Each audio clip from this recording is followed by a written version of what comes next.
What y'all talking about? What y'all talking about? What y'all talking about? What y'all talking talking about?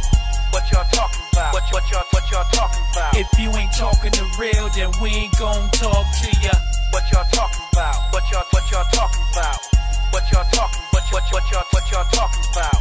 What y'all talking about? What y'all talking about? If you ain't talking the real, then we ain't gon' talk to ya. This is WYTAP. So what we're gonna do, Mr. Hoof. Okay, Romo, you can't be right here. I'm sorry, y'all. My dog wants to be all up in the business.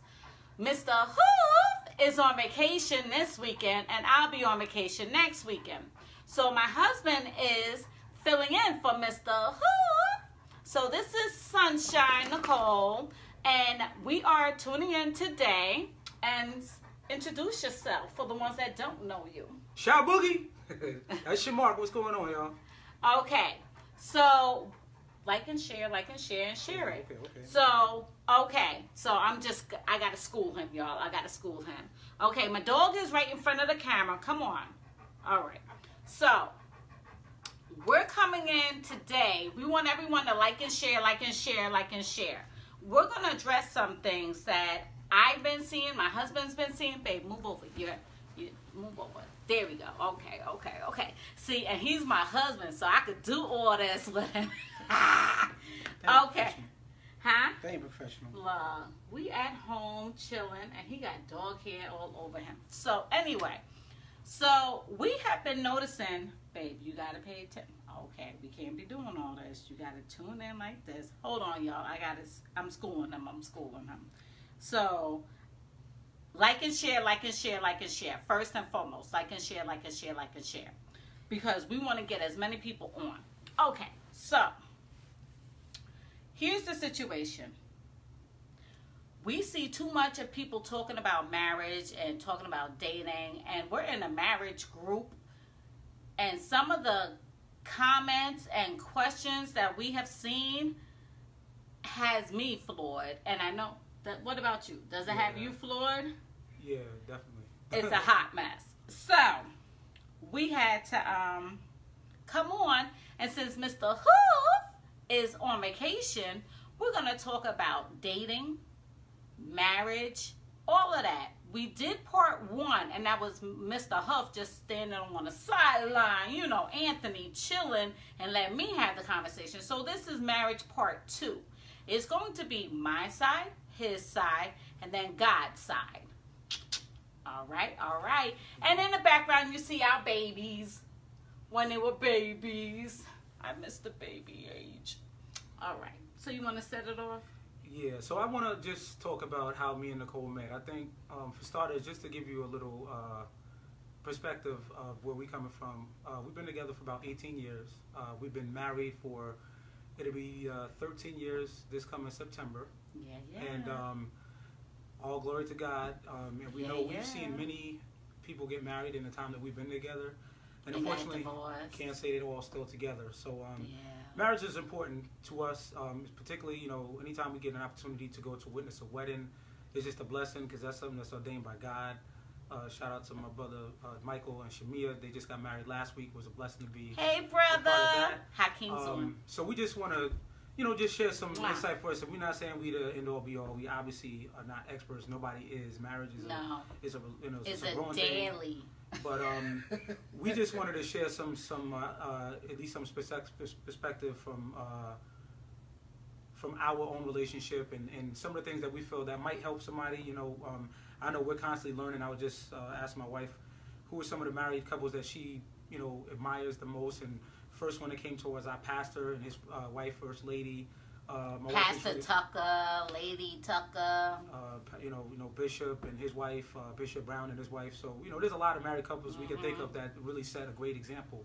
God always has to be first in marriage. I know everybody that's married, not necessarily in a relationship with God, but that's a whole nother story. But I really did want to talk about us and how we met. So I was working at a law firm back in 2000 to 2012. I was working at a law firm. My main job was as a billing clerk, but I actually used to fill in the calendar room every once in a while. So the calendar room is where you set up, you know, court appointments, depositions, and order court reporters and things like that for the attorneys. So I just happened to be filling in one day and was arranging to coordinate a deposition with one of our clients and the clients at another firm that Nicole was working at. So we basically met over the phone, and I was a very flirtatious person at the time. I'm not gonna lie, I definitely was a little bit over the top. I still wasn't necessarily a settling type, but anyway, we had some conversation over the phone, and I told her she sounded like she looked cute. You know, so I don't think she was really too impressed with that. And make a long story short, I was asking her, you know, what she looked like, describe herself, and you know, because this was an ongoing case between these two mutual clients, I tried to find every opportunity I could to try to call to that firm so I could get a hold of her to try to convince her to meet up with me. And it got to one point where she would say, listen, you can't be calling me, I'm working. And I'm more or less pressing her like, yo, let's get together. And you know, I sent her a picture of me, and you know. No, let's be clear. He was like, send a picture of you, and I'll send a picture of me. Well, he sent the picture. I didn't. I don't know what you really look like. You could be faking the funk, trying to act like you somebody, and you really not. And I see you in person, and it's like, Tommy dog, roof, no. So I let him send me the picture. So let's be clear. Yes. Told me to send a picture. She refused to send a picture, which had me a little bit worried. Sure did. You know, she described herself as hot, light skin, long hair, and you know, your I got 2 jobs at the time too. I was cute, and I'm still cute.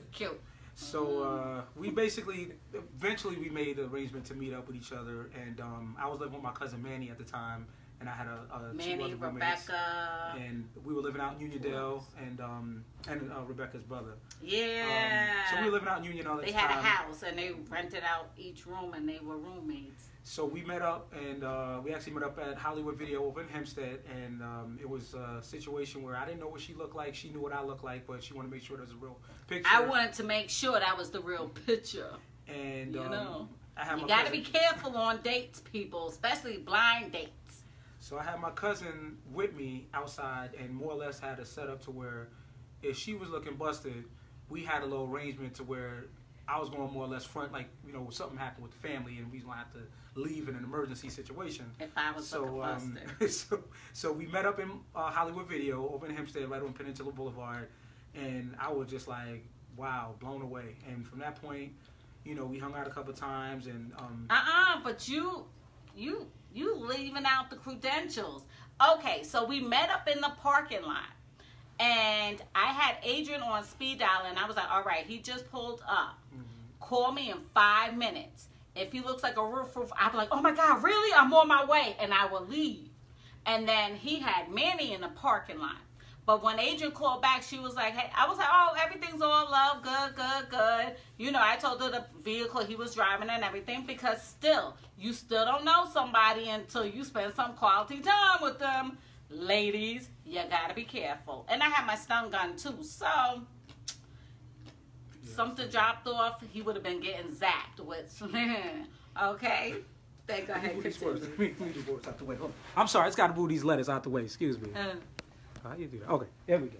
All right, so, you know, we had a couple of dates, and, you know, we actually, one of the first dates was really a group setting. So we had met at my house, and me and my cousin hooked up some fish and some fries, and, you know, we just had a good time, and, Cooked you know, we just had some food and just laughing out, bugging out. You know, shout out to Rebecca. We got to see you soon, and it was a great time. And then from that point, you know, we just more or less was kind of just, I guess you could say we were seeing each other, but not necessarily any official relationship. And I know that at the time she was going through coming out of a relationship, and I was coming out of a relationship. And, you know, that's always a really dangerous time to get in a relationship when you're coming out of one, because a lot of times you ain't have time to clear your head. A lot of times you haven't had the time to get over whatever hurt you might have dealt with. And that's one of the things that I know we dudes have a tendency to make a mistake in jumping into relationships too much. And I could say personally, I was ready to jump in, and I think I was more caught up in. So I was more focused on trying to be in a relationship more than just, you know, understanding who I was as a man and really getting to understand who she was as a woman and as a single mom. So thankfully, she kind of kept me at a distance to where she didn't let me come in too quick. She's you know, definitely I could tell she was different from any other female, because I was used to kind of getting what I wanted and having women kind of sweat me a little bit, and I don't say so much having women dependent on me, but I definitely was used to kind of being the lead in most relationships, and I could tell right away that she was very independent. She was very strong-willed. She had a lot of goals. You know, she was very focused on what she was doing. She was business-oriented. She was taking care of her family, you know, helping out with her mom, helping out with her grandmother. You know, obviously at the time she had a son, our oldest Elijah, who at the time I believe was like 4 years old. And funny thing is that she would spend a lot of time taking care of her grandmother, who lived out in Brentwood. And every so often I would call her to hang out, and she'd be like, well, I don't have time right now. I got to go take care of my grandmother. And I was like almost getting the feeling like she was kind of blowing me off, because I'm like, okay, you spend a lot of time with your grandmother. I know you know what I'm saying? I know you're working, and if you don't want to chill, let me know. But when I finally met her grandmother, I understood that it was real bond between them, and that she really was taking care of grandmother. So to make a long story short, we have been friends for a couple of years. I want to say about a good 3 or 4 years we've been friends. But I think we both was going through a lot, and we both realized that we had some time to heal from what we was dealing with. But at the same time, I knew that there was something about her that just really mesmerized me. I used to come out and travel all the way out. All the way to Shirley. I was living in Uniondale. She lived way out in Shirley. And if you're familiar with Long Island, Shirley is all the way out there, Riverhead, all the way at the eastern part of Long Island. It's by Riverhead. You can get from Shirley to Connecticut quicker than you can get from Shirley to Manhattan. That's how far Shirley is out in Long Island. But long story short, I used to go out there, and you know, she used to make dinner. I was just so mesmerized because she had so many things she could do. She was independent. She had her own car. She had her own job. I had two jobs. I had 15 rim chromed out Honda Accord. What? And then she threw that and in the kitchen. I can cook. So so I was really like taken back by that, because I had never met with a woman who had so much going on. Most of the women I had, and it wasn't even so much about not being independent, with just so many strengths that she had. I could tell she wasn't really just one of them okie doke kind of chicks.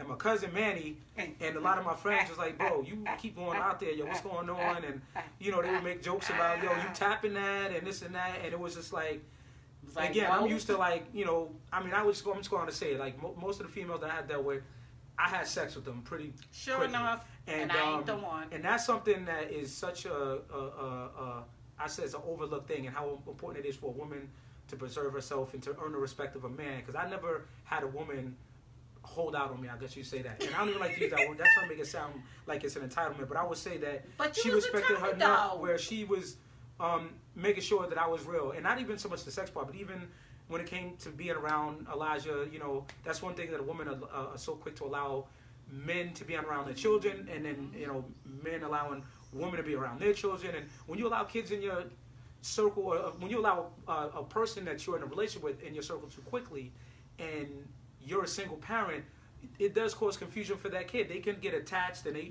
want to hang around, and that person's not around no more. They want to know, hey, what happened with such and such? So I respected the fact that she didn't, you know, give me access to our son right away, and at the time it was her son. I respect the fact that she, you know, wasn't giving up the panties real quick, because that just made me want to earn her respect that much more. It made me really want to court her that much more, and that's something that we don't really have a lot today in general. You know, just courting a woman and a woman holding out, and I'll be honest with you, if she had given in a way that I was used to a lot of females giving in, I don't know if she would be in the right way, because I would have taken it for granted. I would have probably messed it up. I'd have probably started acting like a knucklehead. And so it had been a while. It had been like 4 or 5 years of us literally like just dating. And it was to a point where my cousin, like I said, he was like, dude, you going way out there and you ain't hitting nothing. Just and I'm like, kiss. And you know, brothers have a tendency to lie about stuff. Yeah, you know, I hit that, but she just had too much going on, and I couldn't even fix myself to lie about something that was happening that wasn't. But I definitely was respecting where she was at, and the independence she had, and her mindset, and everything else. So what wound up happening was, I want to say it was somewhere around 2004. You know, we was always in contact with each other, but it was definitely some periods where we weren't speaking every day, but we just always had that friendship, sending Christmas cards to each other. That's how far apart we lived. Sending emails, sending Christmas cards in the mail, even though we both in New York, but we just on 2 different sides of the map. But it was to a point where now I had moved on to a new job at Geico, and they started talking about relocating, and I started thinking about moving up to Buffalo. And the more of the story is, we wound up, you know, more or less getting a little bit closer at the time when I was thinking about coming to Buffalo. And at that time, when we got together somewhere, I want to say it was 2003, 2004, we hadn't spoke to each other for a couple of months, and I told her I was thinking about moving, and she was like, "You about to move? What?" I know. Had the nerve to throw a bomb on me. I think it was around Christmas. She was thinking, almost around Christmas. Around Christmas, telling me he's about to move, and my heart and stomach just dropped when he told me that over the phone. Like, I had to pull the phone back and was like, "Did he just say?" Yeah, it was serious. And I was really reluctant. I was scared. I was nervous. feeling some type of way too. I know a lot of my friends that moved up here that was coming up as single men, and I was just like, I didn't even know if I really wanted to come. But when she told me that she was willing to take that chance to come up here with me, as long as the school system was right, as long as the environment was right, everything was good. And we moved in the right neighborhood. Elijah was cool with it. It was awesome. And I mean, pretty much everything took off from there. We moved up here in January. No, you skipped it. Okay, so he was like, he called me when we decided to come up and visit Buffalo for a weekend. And he called me and was like, "Yo, let's get rid of all the insignificant people in our lives and let it be me and you." That's when you made the commitment. Yes. Because I had friends too. I was not getting rid of my friends unless he was getting rid of his. I was like, please, he got chicken heads. I'm not a chicken head, and I'm not, no. Y'all that know me know So when he called me and said, let's get rid of all the insignificant others, I was like, cool, I'm down. That was it. That was all she wrote. He answered my phone. I answered his phone. Some people was like, hello. Hung up. He was like, somebody just hung up. They called back. They was like, yo, I thought I had the wrong number. I said, no. One of my friends popped up at the house when you was over for dinner. Don't do no pop-ups when I don't invite you. I remember that very well. I remember that. Because you will get a look like, what is you doing here? Yeah. Now you get your feelings hurt. Amen. Okay. So we came up to Buffalo, and I want to say when we get engaged. So we got married in 2007. So we got engaged with 2006. It was before we bought the house. Yeah, when we was renting the house in Tonawanda. When we was renting the townhome. Yeah, because we was pregnant with my. I love the townhome. Oh, but he was like, yo, we've been up here 8 months. Do you like it? Yeah. The weather wasn't bad. Yo, let me tell you how Buffalo bamboozled us. The weather was nice until that October storm. But by then, we already bought this house in February of that year. Yeah, it's too late to go back. It was too late to go back because I was like, I'm ready to go. God was like, okay, y'all don't know, but this is where y'all gonna stay. We bought the house, and then boom, October storm. What in the shenanigans? Wasn't we supposed to go away for my birthday? It happened. Yeah. We was going to go to Vermont. Yeah. So the money we had for Vermont, we had to pay for a generator. Yeah, it was kind of crazy. OMG. I said, what in the what in the what? I was like, I hate Buffalo. What the? But I want to, but you know what? I don't want to get away from the topic, because we wanted to talk about how we met, and I think the main thing I want you to take away from that is that before you get to marriage. Hold on. Yes, Martin, we was introducing how me and him met and how relationships work. We're talking about people jumping right into a relationship that just may not work. And a lot of people during our marriage, we watch them get married and we watch them get divorces. So we're talking about how we met, how we fell in love, how just wanted to share some nuggets and we just want to be a blessing to somebody and just kind of share some insight on some of the things that help our marriage. Again, we've been together for 18 years. We've been married for 13 years. That is my husband, Shamark. Mr. Huff is on vacation right now with his family going down south. So I told my husband, come join me for this segment. So we're doing dating and marriage part 2. Because I did part 1 a year ago? About a year ago. A year ago. So now it's time for part 2, because I am so tired of seeing some of the stuff that I see on Facebook, on social medias, just news, people letting their boyfriend watch their kids and don't even know them, and kids come up hurt, molested, all that, just all of that. And he was just saying how I didn't have that. I didn't tolerate that. When we dated, he didn't get to meet Elijah until a year after we really got serious and everything. Because Yep. you would pick me up, and I'd be like, okay, Elijah, go upstairs to Nana. He didn't even know what Elijah looked like. And it is a certain amount of oh, praise God, 20 years. Oh, we're 18. Amen. Amen. Amen. That is the most important thing, is showing other people the dedication. And marriage is not that easy. You got to get to know people, and every day you got to make it more exciting than the next one. You have to keep the communication open, and you can't be saying, "Oh, one of the marriage club posts. Oh, I don't tell my husband when I'm coming home. I just come home. Excuse you? No, we don't roll like that, babe. I'm gonna go out with the girls. Go ahead and make some plans. And I told you a week ago, that I'm going out with my girl tomorrow. Me and her all day. It's a girl's day. It's hard to get that time when we have our kids, sports, and things like that. We need our girl time. He needs his guy time. And we need our time together without the kids. And some people talking about they have their kids on dates with them. What? No, there's family time. Then there's your time. Then there's your time. Amen. You feel me? Yeah. So we had to bring part two, because some of the shenanigans I've been seeing, I'm just so tired of looking at it. Go ahead, baby. I'm sorry. It's not. I want to just talk about the kids real quick. So it's not uncommon for people nowadays to meet somebody that has a child. That's just that is what it is. I mean, statistically, if you're over the age of 25 and 30 years old, and you meeting somebody and you're not married and you're dating, more than likely that person is going to have a child, or you have a child yourself. Mm-hmm. And one thing that's important about children when you come into a relationship, it's not always easy understanding how somebody's kids was raised and how they raised the kids, and then you might have a way of how you raise your kids. Now, I came into a relationship without kids, but I knew enough to know just from being around kids. No kids. Do you know how many people? I'm sorry, baby, but do you know how many guys out there had kids, 1, 2, 3, and by different baby mamas? No, when he said he had no kids, I was shouting. I was like, yes! Thank you, Jesus, because I didn't have to deal with no baby mamas. And y'all know the Nicole back in the day, the Nikki. Yeah, no, I don't.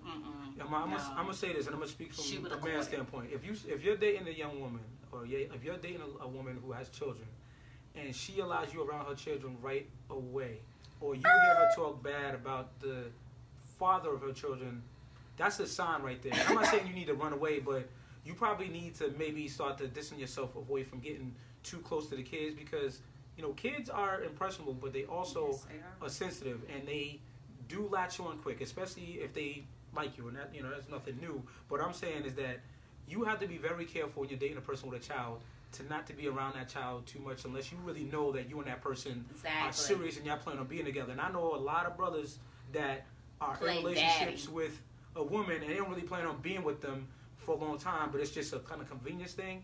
And that's wrong for the kids, because the kids don't need to be around somebody that's just going to be temporary or visiting. You know what I mean? And I would hate for my children.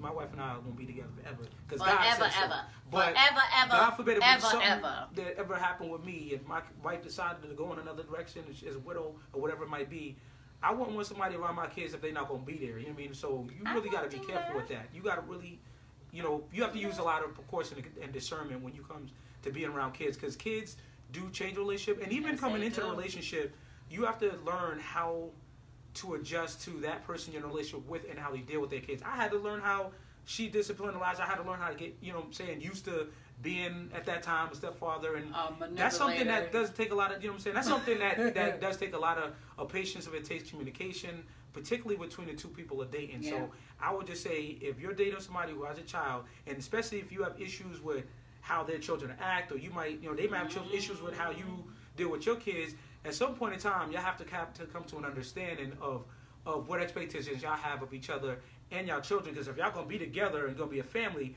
you got to iron those things out. Because a lot of times marriages fail because of family drama, including children and dealing with, baby fathers and baby mothers. Baby mama drama. So that's just something to be important. And while I'm on the subject of children, we might as well go into the discipline. Even as a married couple, and I'm not saying I know I'm not perfect. I know I'll let my kids get away with a lot. But the one thing that can create a lot of tension in a marriage is when you and your spouse are not on the same page when it comes to how to discipline your children. Now, I don't believe in hitting my kids. I got knocked upside the head when I was young. I got spanked, beat, whatever you want to call it. We don't believe in hitting our kids unless it's necessary, but they get a pop on the butt. But when it comes to just discipline in general, taking things away, giving them privileges, allowing them to go out places, that's something that's important. Like, you need to make sure that you have constant communication with your spouse, because the kids will play that card of trying to go to the parent. They played him a couple of times and he got in trouble. He was in the doghouse with them. I was like, okay, so you believe them and not ask me? Mine said what? So now Elizabeth can't even get it. Okay, Elizabeth tried to get him. And what happened? What happened when Elizabeth said, what, I'm not going to her party? Two going on 50. That girl's going to something else. That's my little snickerdoodle though. That's my little. But children is, you know what I'm saying, children is important. And children should obviously be as important as anything else in a relationship. God is number one. Yes. And, we definitely need to touch on that, because I don't want to be too far all over the place, but I'm going to tell you, there was a lot of things that I had to be delivered from as a man before I was saved. And I didn't get saved until Miles was born. That was like 8 years ago. And without God, your relationship will fail. Period. Sure will. You have to put God first. And, we all say we believe in God. We all say there is a God. But let me tell you, there's a difference between believing in God and having a relationship with Him. And there's a lot of people that like to say, I believe in God, I know God. But listen, Satan knows who God is. But having a relationship with Him, accepting Jesus as your Savior, is crucial to your marriage, because number one, God created marriage. Number two, the Bible says that a man who findeth a wife findeth a good thing and found favor with the Lord. So if you want favor in your life and in your marriage, you will have God in your life. And God has to be number one. And I'll say that, Phoebe, because you and your spouse are never going to agree on everything. It's just not possible. If I said and say everything is perfect, hunky-dory, we don't ever argue, I'd be lying to you. But what I can tell you is that by the grace of God, God shows me how to love my wife and extend grace to my wife the same way that Jesus extended grace to the church. As the scripture says, love your wife as Christ loved the church. And all that means is that you have to love your wife unconditionally. Your wife has to love the husband unconditionally, but you have to put God at the head of your marriage. But it don't say take all that foolishness and allow it to keep going on. Because let me tell you, back in the day, thank God, God got a hold of him. Because if not, my hands was going to get a hold of him, because he was getting on my last nerve. Like I said, there's a lot of things I need to be delivered from. And even to this day, I never understood when I used to hear my pastor say, I love God more than I love my wife. And I used to trip when I heard him say that, because I'm like, wait a minute, how you going to love somebody else more than you love your wife? And I was really tripping on the fact that he was saying it in the sanctuary with his wife sitting there. But it wasn't until I realized that you're supposed to love God more than you love your wife. The Bible says that you love God more than anybody. So God is the one who's going to ordain your life. You know what I'm saying? And I'm saying that this is something that has helped our marriage immensely, because it wasn't until I got saved that our marriage started to come off that rocky, stony ground to get smooth. He loved alcohol. I used to drink. I used to smoke. Chiba. And not even that, but just in my way of communicating, my understanding, his way of talking, of understanding who she was and her understanding who I was, and and how we get through things, and knowing how to deal with challenges and dealing with family and some of the stresses in life that affect we your learned marriage. What was not allowed in our house, because if it had nothing to do with what went on in this house, we had so much more peace. We allowed our family drama that didn't have nothing to do with us come into our house. In a marriage, you have to make sure you don't let outsiders come into your marriage. And outsiders are family members. This is my one and only. My kids and my husband. If it has nothing to do with Shamark, my house, my kids, Elijah, Jalen, Miles, and my grandbaby Elizabeth, or Romo, the dog, it ain't that important. Because the simple fact is, if it ain't about my business, if it ain't about WYTAP and God's property and this household, deuces, we learned that's how we kept peace in our home. Well, let me tell you what your father, nope, I don't want to hear it. And that's how you keep peace in your marriage. Exactly. If my wife and I have a disagreement, I don't go tell them. I got 6 brothers. I got a sister. I got a ton of cousins. I got a lot of good friends inside and outside the church. Hey, Tamika. And it's so easy for us to go run and talking to somebody about something we're dealing with our marriage. If you go to anybody in my family, my sister, my brothers, my friends at the church, you know, some of my coworkers, none of them can ever tell you anything that has been a disagreement of my wife and I, other than she liked the Ravens and I like the Giants. Because I do not share the disagreements that we have with nobody. And if you are doing that, stop. Stop telling your best friend. Stop sharing intimate things. And I'm not talking about intimate in terms of, you know, affectional things. I'm talking about disagreements, you know, problems, right? Take it to God. Because if me and my wife having a disagreement, then she'll tell you the same thing. I'll go right to God and ask God, God, please soften my heart. God, please work on me. Help me to see it from her perspective, or help her to see from my perspective. I'm not going to my sister. I'm not going to my brother. I'm not going to, you know, one of the deacons in the church. I'm not going to. You have to take it to God, and then you will be able to resolve that matter. Because God is going to give you a way to handle it. And if you need to humble yourself, He's going to show you a quick way. Let me tell you, He has a hard time admitting when He is wrong. It took me a long time, but I admit now when I'm wrong. This one, he needs God. You are beyond stubborn. He needs God to convict him, and then I'll be like, God was just whooping on you, wasn't He?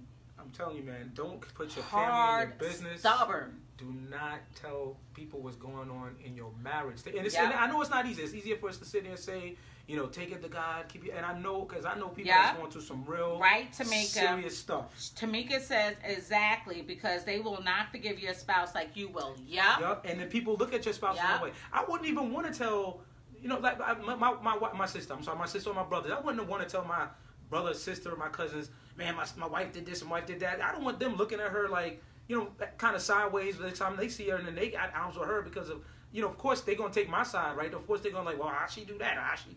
No, you don't want that, because that's just going to cause more discord in your marriage. So you want to keep all the discord out, because one of the things the devil and the enemy like to do is to go to your family, go to your children. They will go to your friends, your coworkers, to sow discord in your marriage. So if I were to tell you anything, I'll tell anybody who get married, do not let people in your business. When you have a disagreement, take it to God. God is going to tell you what you need to hear.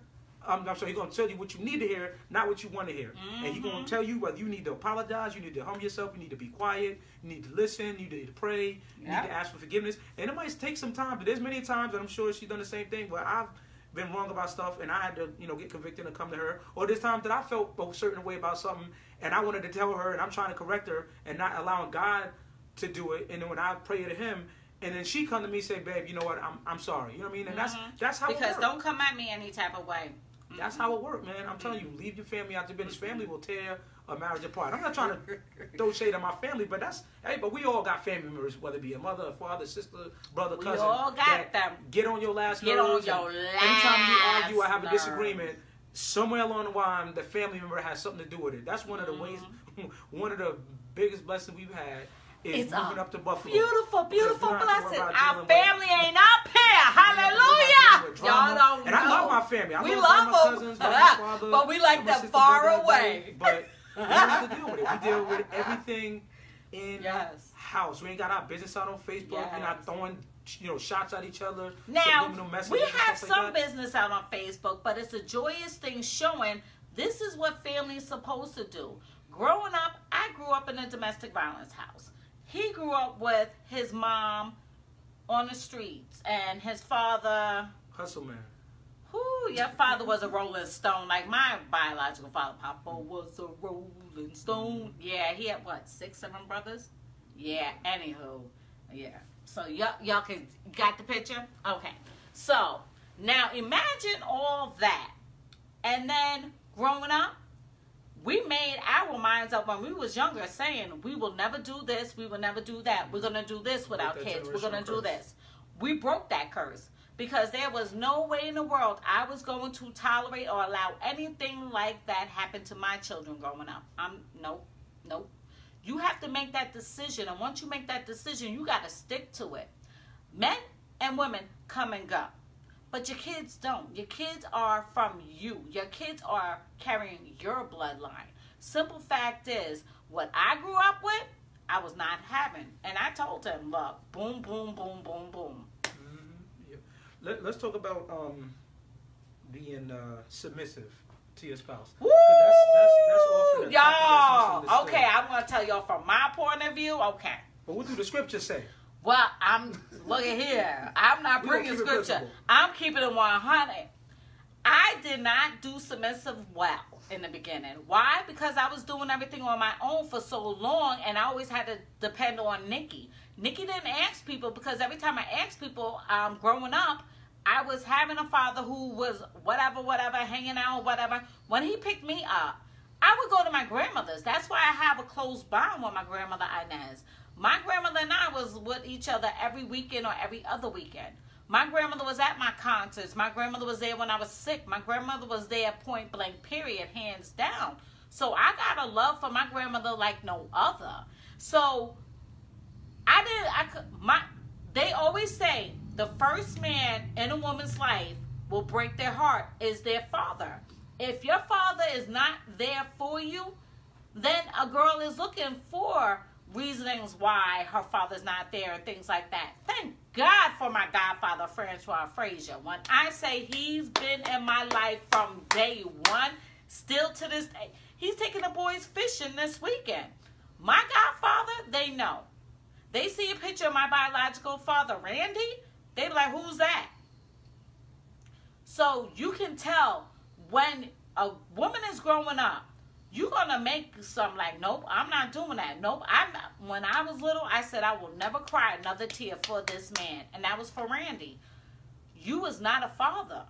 So I wanted to make sure my kids had a father I never had. And I was not just taking anybody. And I was not going to just deal with anything. So me, being a single mom, divorced, I was divorced from his father because... let's just say high school sweethearts really don't be lasting that long. Anyway, so I was like, no, I told God, I made a deal with God. I said, I will give up everything that I'm not doing right and be right, but I need you to send me the right one you created for me. Lo and behold, I didn't know it was Shamark, but it was. I fought him tooth and nail, too. He could tell you, he was like, oh, I see you got a lot of walls up. Yup, you got to prove yourself to me. Because after dealing with them knuckleheads, nope, you got to prove yourself. I have not just me I'm thinking about. Mm-hmm. I was thinking about my son Elijah. 1, too many predators. 2, I'm not that mom. I will catch a case for my child. Word is born. Don't touch my kids. We got a problem. And the problem you will be seeing is me. Word up, for real, 100. Hands down. People know. Don't play with my kids and don't play with my grandbaby, and we good. Don't mess with we good. If you come at my kids, you're going to catch mama bear. I don't care. I'm deaconess in the church, whatever. I'm a mother first. Come for mine and see what happens. And he knows that about me. But now being married to a man that God has sent for me, and learning how I had to take my hands off of things and let him be the man of the house. But I've been doing everything on my own for so long. That's hard. But once I did start being submissive, so much things changed. The house got better. We wasn't arguing as much. We was on the same page. The kids wasn't trying to manipulate one of us so they could get whatever they wanted and stuff like that. So the first 5 years of a marriage, because look at here, let's be real. You're dating somebody. They go home, you go to your home. But when you live together in marriage, you learning somebody totally 24/7. If you ain't at work, they in your face. That's a whole new thing. You know, put down the toilet seat. He still don't do that. Ooh, that's the aggravators that get on my last nerves. And it's not just him. It's all of the boys. But anyway, you know, if I can have that little bit of trouble, then I'll take that any day. So what is it that makes it difficult for a woman who's independent, who used to be on her own, used to take care of herself, used to, pay no bills, drive no car, to be submissive in a marriage? See, that's the thing. First, you got to make sure he was the right one and God sent him, not just by you looking at him like, oh, he look good. No, boo-boo. Don't do the lust. The lust will get you in trouble. Because he may be a deadbeat broke bro. Point blank, period. But if he's there chaperoning you, courting you, doing things for you, and hasn't changed up but kept getting better with it, you got to learn how to take your hands off of it. But I'm going to tell you like this, though. He's a little, you know, me, I like preppy and with a little thug attitude. That's him. Now, a lot of people don't know him at that, but I know how to get him hot real quick, fast, in a hurry. I know how to press it. Don't know how to. But the simple fact is, when all in all, when it's time to protect us, I know I can count on him. He had 3 jobs. He left that out. He had 3 jobs when I met him. I had 2. And when I never like to ask for anything, but I said, let me ask. And so I didn't make it to the ATM machine one day, and I was out there visiting him, and we went out for a date and everything. And I needed gas money. He was like, go ahead, take it. I was like, really? Okay. You know, what man will do that? Little things. Show up with a flower, different flower every time we went on a date, and open up the doors and everything like that. When I say to this day, this man will do that, because I'll sit right in my car, my seat, and wait for him. Oh, she'll stand outside the car. Yeah. I sure will. I'll stand outside the door like, Then he'll be like, ooh, hurry up and get back out. Yeah. Don't slip. Don't trip. Yep. But when you get married, you got to make sure everything he did for you during the dating still goes on during the marriage. We date. We have our dates. And with the kids being at grandma's, have I cooked? But what? I've cooked once out of 3 weeks so far. Our time is dwindling down. They're coming home Tuesday. And the reason I brought up submissive, because it's important for both, and even though but let me finish. Oh, go ahead. I'm sorry. But you do. You have to learn how to let them lead and you follow. You're not losing yourself. You're just gaining and showing the respect for your husband, one in front of others, 2 for him and before God. If you're not being submissive to your husband, then you're causing discord in the house. And causing discord, nothing else is going to flow right. You're going to stop your blessings. So you may be like, no, I can make my own money, da da da da. That's not the point. The point is, your kids need to see daddy's in charge, not him barking orders. You, go do this, da da da. No. But him leading. So the simple fact is, you have to take yourself out of the equation, and you have to go ahead and say, look, I need my house to run smoothly. This is the head of the house. He's handling everything. He is doing it. Yes, I got my money. He got his money. But it's our money. I have my savings account on the side. I got my business account on the side. He has his savings account on the side. And we have the account that's for checking and stuff. All the money goes in there. Then we deviate and put it where it needs to go. So, you got to submit, ladies. You have to, or your house is not going to be ran properly, and your blessings are going to stop. Okay. Amen. And from the man's perspective too, because this is biblical. The man's supposed to be submissive to his wife too, and it's not about, you know, being a man and beating your chest and, you know, do what I say and listen to me, but it's really about respecting and honoring her. I don't do nothing without my wife going, and it's not even about being being whipped or whatever. When you marry, you are one flesh. Amen. One flesh. One. You don't do anything his without money the other is person. my money. My money is his I don't have money. no friends that my wife don't know about. She don't have no friends that I don't know about. I don't go nowhere that she don't know about. My wife can answer my phone anytime. She can check my email at any time. And it's okay to have identities, but you also have to respect each other, in that you have to more or less, the one flesh means you are one. So that means that, what I look like telling my boys, yeah, we go out for a trip to Rochester this weekend, and I ain't tell my wife, and I'm just coming home to I'm about to go. Like, come on, you can't. If you dating, that's cool, but if you married, you can't do that.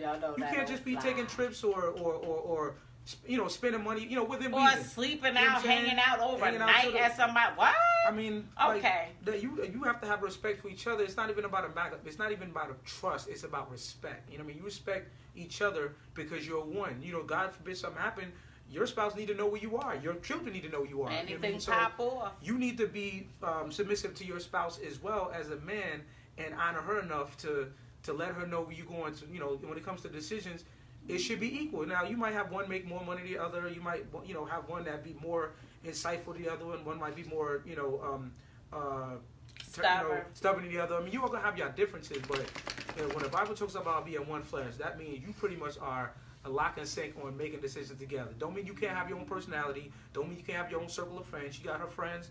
I got my friends. But you're always supposed to be in constant communication with each other. But I let him know which ones don't call friends. I be like, watch them.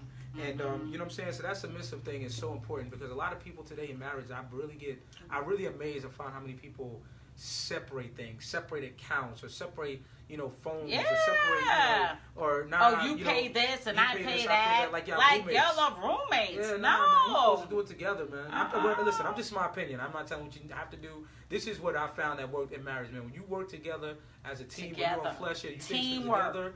It just makes things so much smoother. You don't have to explain things. You don't have to hide things. You know what I'm saying? You always on the same same accord. I mean, the things that you do together are going to be a lot more fruitful than the things you do apart. Oh, rule number 1. Anybody before your relationship that you had personal relationships with, you're not friends on social media with. Not in your inbox. Nada. Zilch. Finito. Because you could catch it. Woo! Look at here. I'm wifey before anything else. Okay? And don't overstep that boundary with my husband because you can catch my mouth in a nice godly way, though. It's important. Men are oblivious to things. Women, I'm sorry, baby, but men are oblivious to things. Women can spot something real quick, dead on, real quick, and warn you, and they don't want to. They be like, nah. Then they come back, like, babe, you was right. You be like, nah, sure. Like, tell me something I don't know. I know. But you gotta cover your husband, and your husband gotta cover you. Yep. Amen. Y'all gotta have each other's back. Anybody come talking to you about your wife? That's what they're supposed to be getting. Amen. And one of the things too, I want to mention is my brother Preston Brown wrote a book. Check it out. Yes. Marriage for What?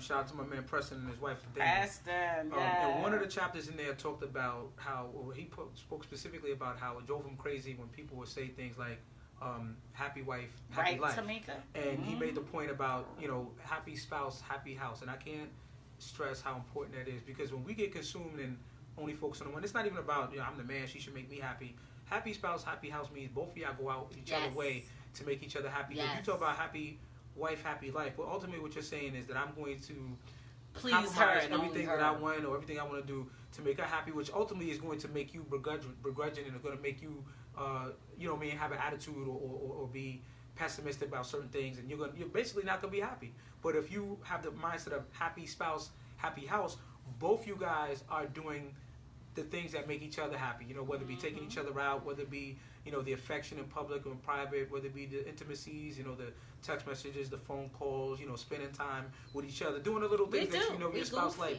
Your spouse, there's certain things that she liked when y'all was dating, so why not do it? Now, she used to love Reese's peanut butter cups when y'all was dating, now you don't buy them no more. Or she used to love and used to get that strawberry Slurpee or the lemon lime Slurpee. Well, he just showed up the other day because I woke up and I was just like, I really don't want to go to work because the job is not fun anymore for me. I'm not happy there. And he popped up with beautiful flowers, a beautiful centerpiece flower set, and he had my Snickers and Reese's Pieces. No peanut butter cup. And peanut butter cups, yes.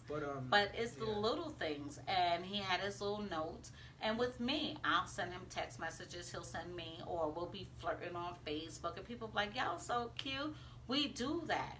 you want to keep your marriage spicy and nobody else included.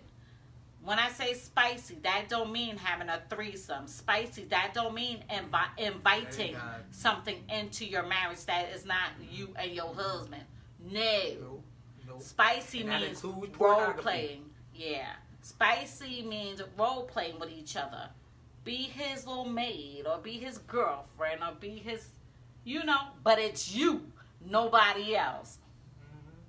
Happy spouse. Happy house. I mean, I'm telling you, just gotta. Exactly. It's work, man. Marriage is work. We're not. I mean, we know everybody's not like us. Keep the communication open.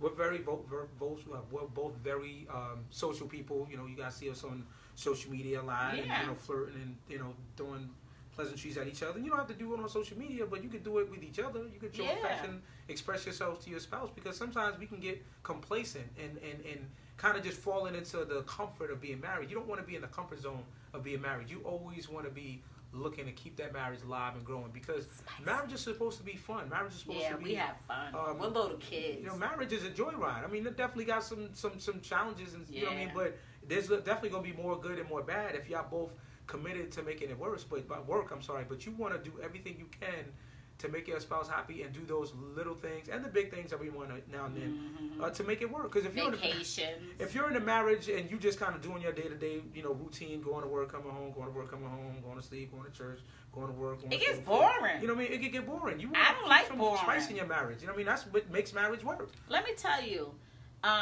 what is it, like every 6 months or 3 months?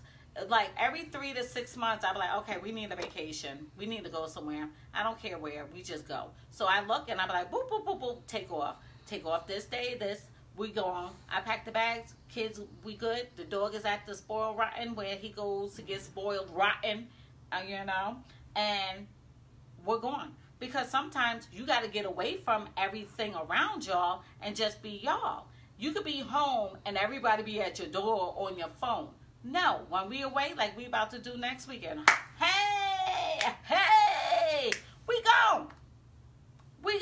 You'll see us posting pictures of whales and everything else, what we do, but you won't, it'll be relaxation, because when we out and about, it's for taking pictures. We ain't gonna be on our phones. It's gonna be family time, our last family trip until school starts. So we want to make it happen.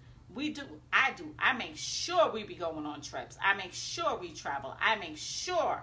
And he surprised me. I surprise him. We do that.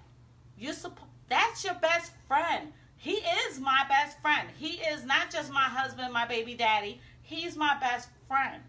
So I say this. Date before you do anything. Date before you give the drawers. Matter of fact, don't give your drawers. Don't be having sex. Date the person. Let them get to know your mind. Let them get to know who you are. Not what's between your legs, because anybody got that. The simple fact is, let them get to know who you are. So that'll save you time if you wasting your time with knucklehead and need to go get somebody else, because we ain't getting younger, we're getting older.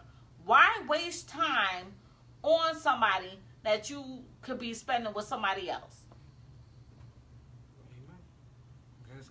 So, rule number 1, stop having people around your kids that ain't their baby daddy. That ain't daddy. That's not their D-A-D-D-Y.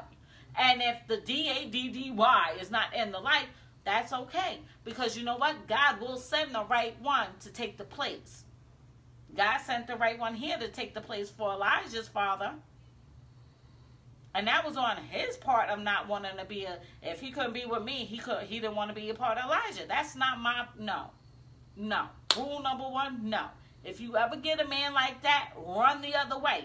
When you see red signs, I didn't want to see the red signs. I saw them, but I still went thinking I could change them. That's another thing, ladies. You can't change a man. Only God can. You can't change a man. And dude, y'all can't change a hoe to a housewife. It ain't happening. She a hoe, she a hoe. It ain't happening. If you see her not taking care of her kids but making sure she look good, run the other way.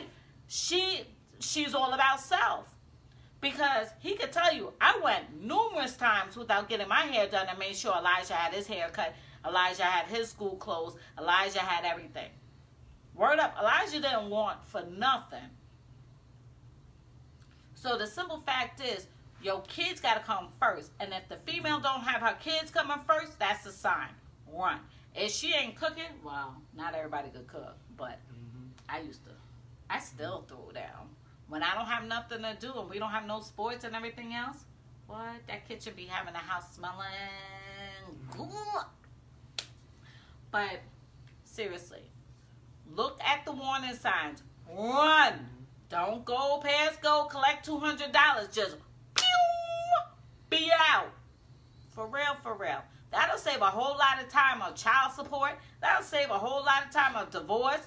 Why are you getting married to somebody you ain't in love with? Exactly. Because she trapped you?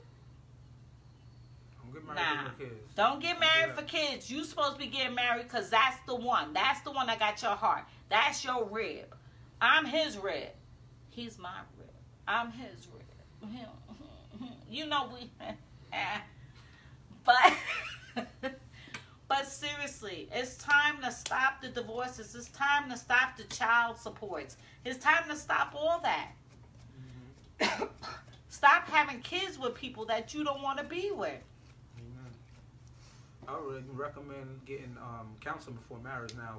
Everybody should. Because, I mean, that'll open up a whole more dialogue. There's a lot of things that you probably don't consider as a potential stumbling block in marriage when you're dating a person.